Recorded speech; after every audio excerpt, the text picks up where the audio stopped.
in. Forgive my voice. I'm still getting over this stupid infection. So bear with me because, guys, this is a big deal. I'm going to walk through this in a second. As we get more people in here, I hope you guys are having an amazing day. Let me make sure in the comments that the audio is working, the video is working. Let me know if everything's good, and we will continue because I'm outside, and that's unusual. So might as well make a day of it. But guys, what we are, does anyone believe he'll serve a single day? Nope. All right, very good point. We're going to cover that in a second. It's not about what he's going to serve. It's about what just happened, okay? The political implications of this are massive. Remember, Trump just got convicted about, I'd say, 7-9 days ago? With that in the background, that's a big deal. Papa Biden, President Biden, has been full gun control, full-throated, full throttle for, his whole presidential term.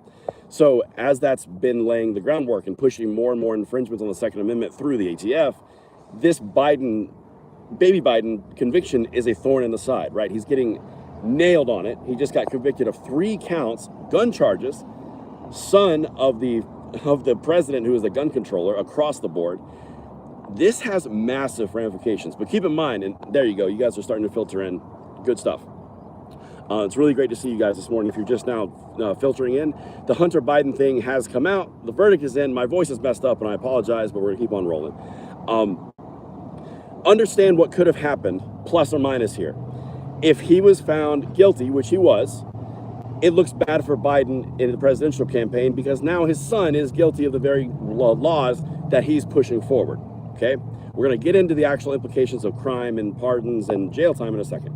So if he's guilty, his son is violating the very rules and laws that he's trying to propagate upon us through overreaching ATF and executive bureaucratic overreach, effectively.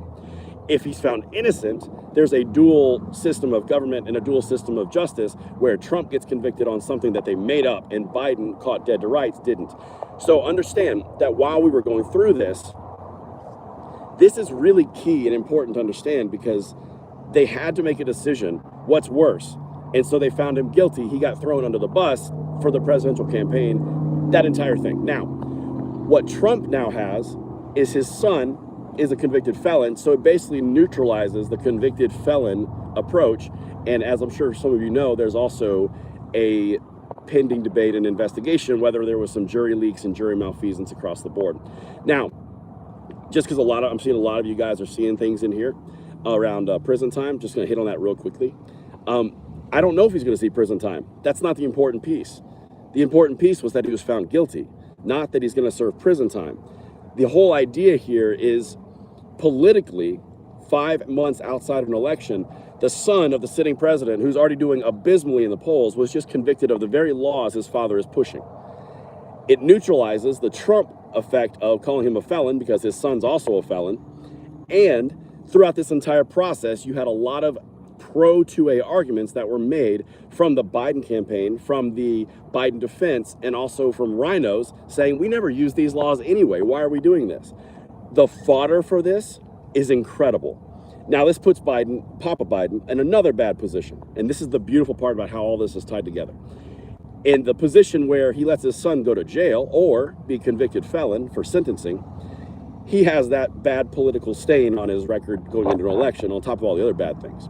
If he pardons him, which the media is already floating out there, he now has a advantaged position as the president's son.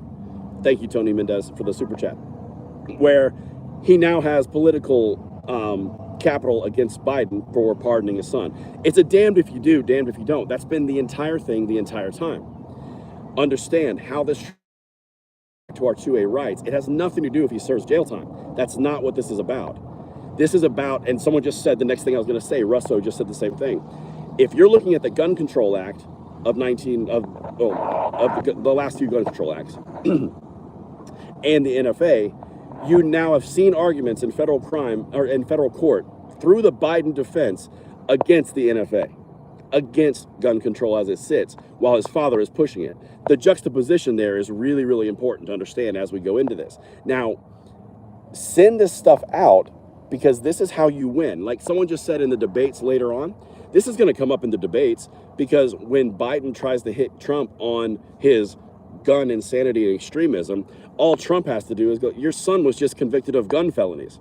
It completely neutralizes the gun attack. And as you guys know, this is the important piece. All these things are so important.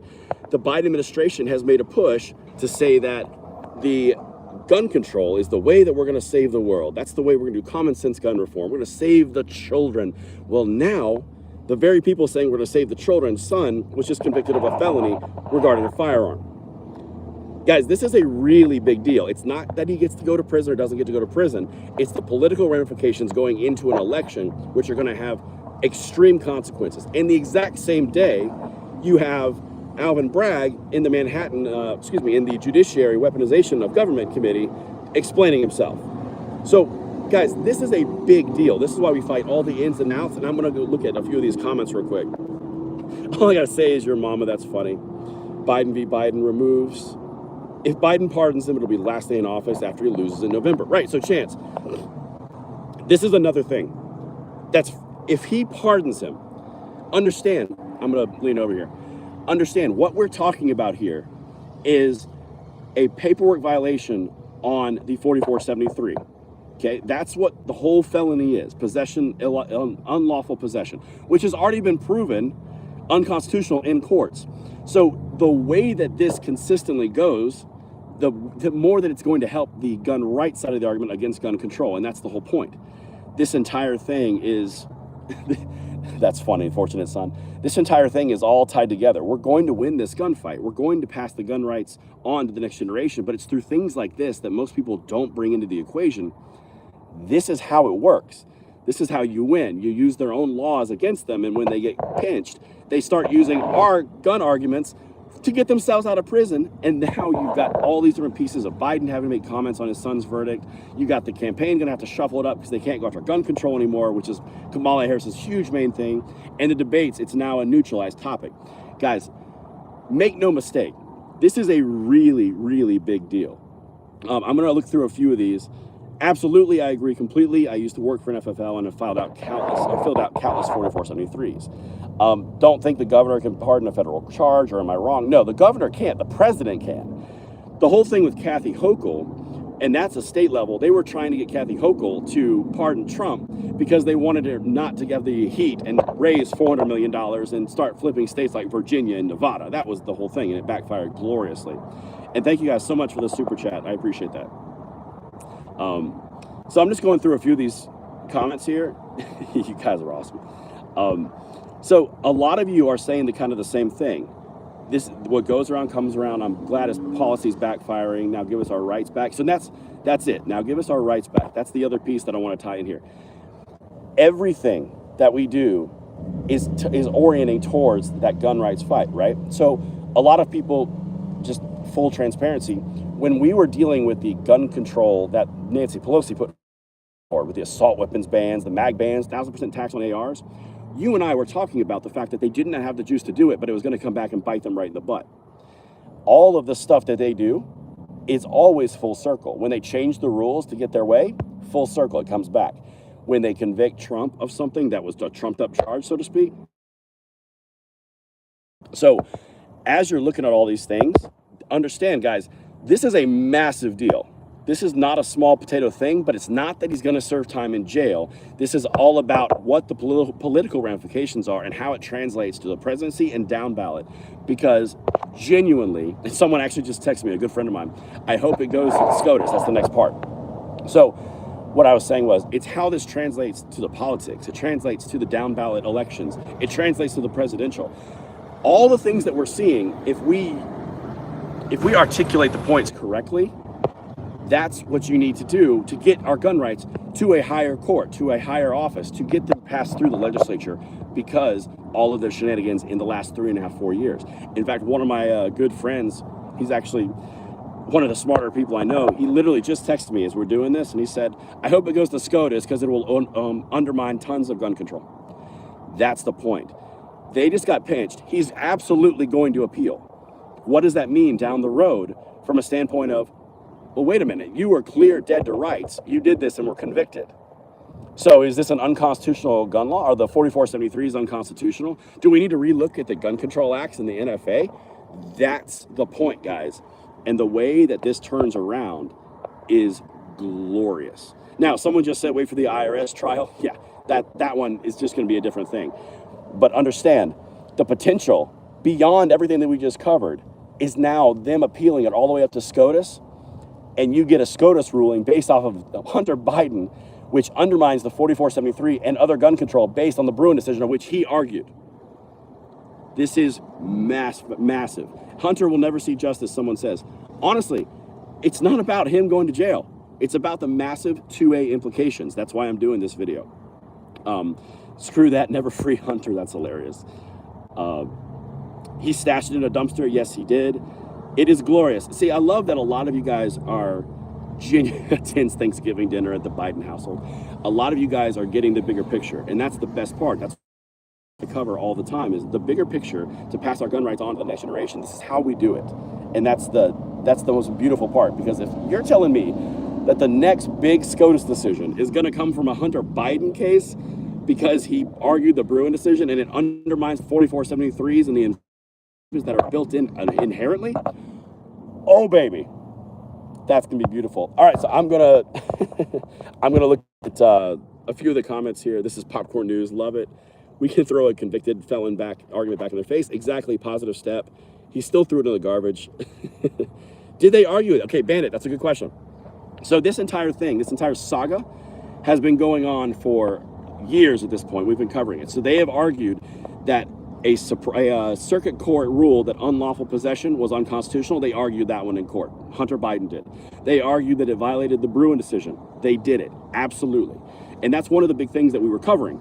As they went through this and they used all of our gun arguments for our gun rights, they're undermining gun control as it goes forward for their own self-preservation. That's a very good question, though. Did they finally find him guilty? Yes, he was guilty on all 3 counts. The pendulum swings one way for so long, yep, and then it'll swing right back. You guys are hilarious. Yeah, I can't remember. It was either his sister-in-law or his wife. He was stooping both of them, so I don't know, whatever. It's a positive step. This is a good thing. Yeah, you guys are getting it, and I absolutely love it. So I'm going to, it's a smoke show. Guys, again, I was going to wrap, but I want to reiterate this one more time.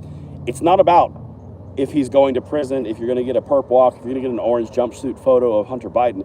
This is about the implications for the Second Amendment, the arguments that they made, and if it goes further in the SCOTUS, because he's going to appeal, how much gun control of his father's is it going to undermine and destroy because of his own desire for self-preservation? Their own gun control laws are being used against themselves, and they don't like it, so they're willing to go to court to defend them and defeat them, which is the ultimate irony, and that's why I wanted to bring this to you guys. So, amen, good stuff. Hunter was, whoa, can't read that one. Ooh, whoa, that's crazy. So that's what I wanted to do, guys. Make sure you send this one out. Thank you so much for tuning in. I'm sorry for my voice. I've still got a sinus infection, but I'm working through it because we are on this together, this Freedom Train. Thank you so much for watching, and I will see you guys on the next one.